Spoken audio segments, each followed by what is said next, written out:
الواحد لما بيروح اي بلد جديده، او انا عن نفسي يعني دي تجربتي الخاصه، انا بحس شويه بالغربه، لان انا مش سهل قوي ان انا اخد على الناس بسهوله. الواحد لما بيدي فرصه لنفسه انه يوسع دايره معارفه، وبيبقى حقيقي في انه بجد عايز يكسب ناس جديده، ناس مختلفه، ربنا بيبعت له الرزق ده.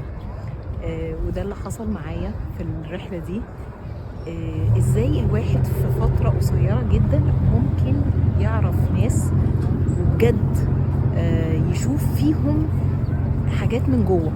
في ناس عندها القدرة انها تشيل الطبقات اللي فيها ماسكات، فيها أقنعة، وتبقى على حقيقتها.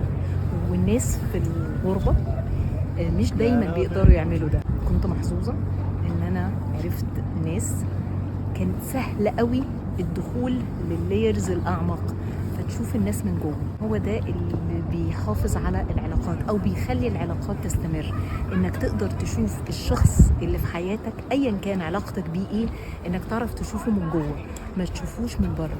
في ناس بتقعد فترات طويلة جدا مع بعض وتقضي سنين كتيرة مع بعض، لكن هما ما يعرفوش بعض.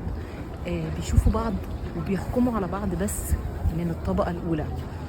بتبقى محظوظ لما تعرف الناس من جوه، او الناس تسمح لك انك انت تشوفها من جوه. فكل ما كنا يعني حقيقيين، بنتعامل بشكل حقيقي من جوانا مش من فوق الوش، ده هو ده اللي بيبني العلاقات.